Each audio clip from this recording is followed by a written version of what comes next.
Do you think our first part was wild? Buckle up, cause we're about to dive into some seriously crazy football moments that'll make your head spin. We're talking dives that'd put Olympic swimmers to shame and refs making calls that'll have you screaming at your TV. Rivaldo's Oscar-worthy performance, 2002 World Cup. Let's kick things off with a moment from the 2002 World Cup that was so over the top it could have won an Oscar. Picture this, Brazil versus Turkey. Opening match. Brazil's got their dream team. Ronaldo, Ronaldinho, Rivaldo, the works. So there's like 2 minutes left. Brazil's up 2-1 and Rivaldo's getting ready to take a corner. This Turkish defender, Hakan Ünsal, boots the ball over to him. Now the ball hits Rivaldo on the leg, right? No big deal, happens all the time. But what comes next is pure comedy gold. Rivaldo, this guy who's usually all about fancy footwork and rocket shots, suddenly turns into the world's worst actor. He goes down like he's been shot, holding his face like it's about to fall off. Meanwhile, the ball never got anywhere near his mug. The ref totally buys it though. And boom, red card for Ünsal. The poor guy's probably wondering what the heck just happened. Of course, they replay it on the big screen and everyone sees what really went down. The fans are losing their minds, the commentators are speechless, and you can practically hear football's reputation taking another hit. Do you know what Rivaldo said afterwards? These things happen in football. Yeah, mate, they happen when you make them happen. Talk about taking the beautiful game and making it look ugly. Rooney dive versus Arsenal, 2004, that sank the Invisibles. Now, let's fast forward a couple of years to 2004. Old Trafford, Man United versus Arsenal. The Gunners are on this mental unbeaten run, 49 games strong. They're not just winning, they're taking the mickey.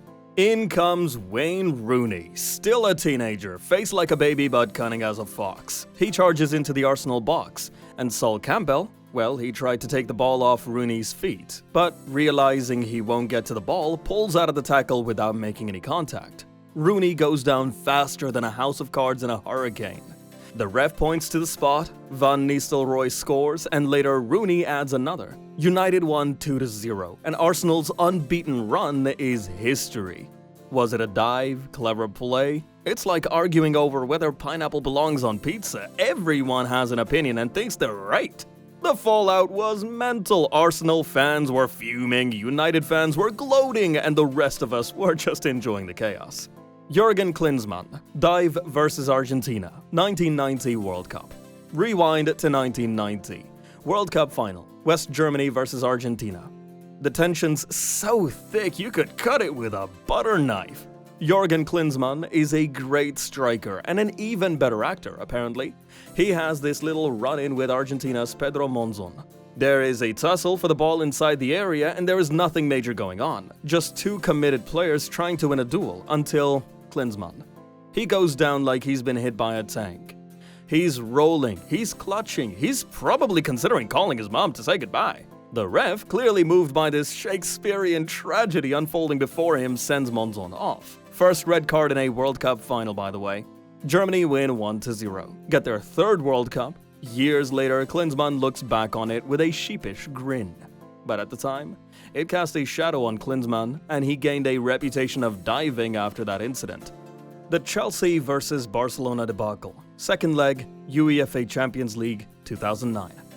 Right, Chelsea fans, fair warning, might want to look away now. We're about to relive that night in 2009. That probably still gives you nightmares. Champions League semi-final, second leg, Chelsea versus Barcelona at the Bridge. The ref, Tom Henning Ovrebo, had the kind of game that makes you wonder if he'd left his brain in the hotel room. Chelsea had not one, not two, but 4 solid penalty shouts. And when I say solid, I mean how in the name of all that's holy did you not give that? Kind of solid. It was like watching a bloke trying to parallel park a tank. Painful, frustrating, and bound to end up in a disaster. First up, Florent Maluda gets clattered in the box. Clear as day, right? Wrong. Ovrebo waves play on like he's directing traffic. Chelsea fans are fuming and we're just getting started. Next, Big Didier Drogba gets brought down by Abidal. Nothing given. At this point, the Chelsea lads probably wonder if they need to get shot to get a penalty. Maybe bring a sniper to the next match, eh? But wait, there's more. Gerard Piqué handles the ball in the box. It was so obvious Stevie Wonder would have seen it. Ovrebo? Nada. Zilch. Bugger all. The man's about as useful as a chocolate teapot at this point. And for the grand finale in the dying minutes, Samuel Eto'o handles the ball. By now, the Chelsea players are looking for hidden cameras, convinced they're on some twisted episode of Punk'd. Ashton Kutcher's gonna pop out any minute now, surely. To cap it all off, Iniesta scores a last-gasp screamer to send Barca through. Cue absolute bedlam. It's like someone's lobbed a grenade into a hornet's nest. The final whistle blows and all hell breaks loose. Drogba's "it's a disgrace" rant becomes instant meme material. The big man's going off like a Catherine wheel, all fury and expletives. Michael Ballack's chasing the ref around like it's a Benny Hill sketch, probably half tempted to clatter him. Years later, even more Barca players admitted they got away with murder. It's the kind of match that makes you question everything you know about football, fairness, and possibly the laws of physics. Poor old Ovrebo, though. The aftermath wasn't pretty. Death threats, having to be smuggled out of the country. It was proper cloak and dagger stuff. The bloke probably still wakes up in cold sweats thinking about that night. But here's the kicker. Years later, Ovrebo and Drogba had a chat. No punches thrown, no tables flipped, just two blokes talking it out like adults. Who would have thought, eh? Fast forward to today, and we've got VAR. Now, I'm not saying it's perfect, far from it.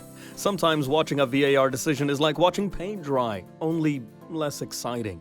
But you can't help but wonder how different that night might have been with a couple of lads watching replays in a room somewhere. Ultimately, that match goes down in history as one of those "where were you when" moments. It's the footballing equivalent of the moon landing, only with more swearing and less scientific achievement. South Korea's controversial World Cup run. For our final moment, we have South Korea's controversial World Cup run.